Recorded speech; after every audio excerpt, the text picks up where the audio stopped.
नमस्कार। चलिए आज बात करते हैं एक परिवार की। एक ऐसे परिवार की जिनकी रेल यात्रा सिर्फ एक जगह से दूसरी जगह जाना नहीं थी। नहीं, ये तो अपनी विरासत, अपनी यादों की तरफ वापस लौटने का एक सफर था।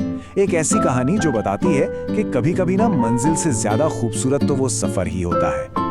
और इस कहानी की शुरुआत होती है दादी के इन शब्दों से। सोचिए, ये शब्द हमें सीधे उस दौर में खींच ले जाते हैं जब सफर बस एक जरूरत नहीं बल्कि एक पूरा का पूरा अनुभव हुआ करता था, एक उत्सव की तरह। तो इस सफर के दिल में हैं चार लोग, चार अलग अलग पीढ़ियां एक साथ। राहुल और उनकी पत्नी सुमन, उनका 10 साल का बेटा आरव और इस पूरी कहानी की जो धुरी है उनकी दादी। वो कई सालों के बाद अपने गांव, अपनी जड़ों की ओर लौट रही हैं। देखिए, इस सफर में हर किसी का नजरिया एकदम अलग है। दादी के लिए ये अपनी जड़ों से फिर से जुड़ने जैसा है। वहीं राहुल और सुमन, वो तो बस शहर की उस थका देने वाली जिंदगी से एक ब्रेक चाहते हैं। और आरव, अरे उसके लिए तो ये एक नया एडवेंचर है, एक बिल्कुल नया रोमांचक अनुभव। तो सफर की शुरुआत होती है दिल्ली के एक बेहद व्यस्त रेलवे स्टेशन से।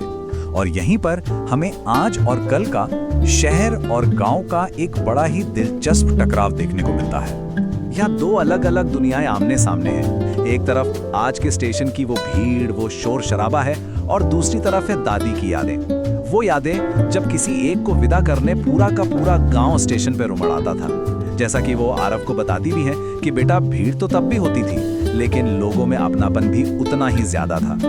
और जैसे ही ट्रेन प्लेटफॉर्म छोड़ती है ना, सफर का एक बिल्कुल नया चैप्टर शुरू हो जाता है। ट्रेन का वो डिब्बा, वो मानो खुद में एक छोटी सी दुनिया बन जाता है, जहां बाहर की सारी भाग दौड़ पीछे छूट जाती है। ट्रेन की यही ठक ठक की आवाज, यही अब इस सफर का संगीत है।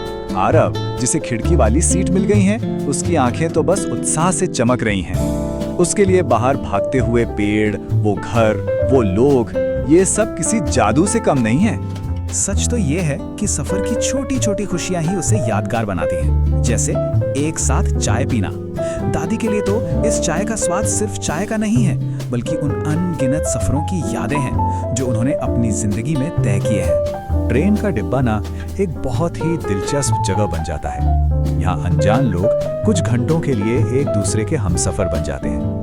सामने बैठे बुजुर्ग दंपत्ति से बातचीत शुरू होती है, और देखते ही देखते वो पूरा डिब्बा एक छोटे से समुदाय जैसा लगने लगता है, जहां रिश्ते कितनी जल्दी और आसानी से बन जाते हैं।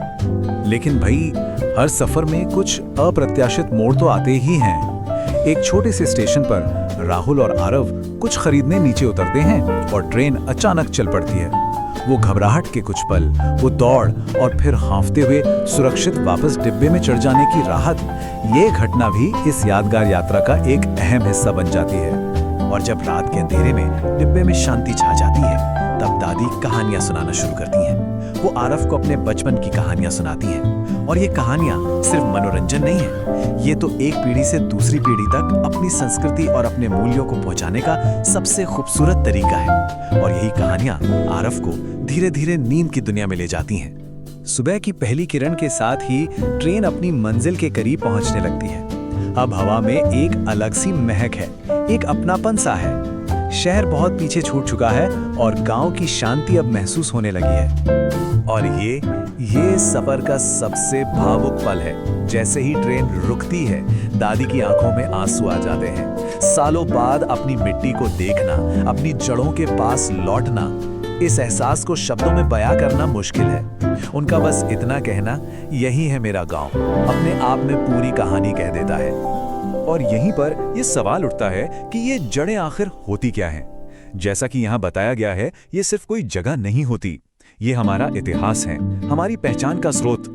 इस परिवार के लिए ये गांव सिर्फ एक मंजिल नहीं, बल्कि उनकी अपनी कहानी की शुरुआत है। तो इस पूरी यात्रा से परिवार ने असल में क्या सीखा? ये सफर सिर्फ मंजिल तक पहुंचने के बारे में कभी था ही नहीं, बल्कि ये तो रास्ते में मिले अनुभवों के बारे में था।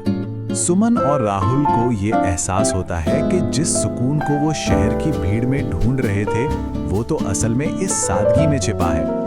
यह यात्रा उनके परिवार के रिश्ते को और भी मजबूत कर देती है, और ये याद दिलाती है कि जिंदगी में आगे बढ़ने के लिए कभी-कभी अपनी जड़ों की तरफ लौटना कितना जरूरी होता है।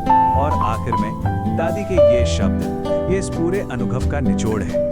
ये हमें याद दिलाते हैं कि जीवन के के सफर में सबसे बड़ी ताकत तो अपनों का साथ ही है।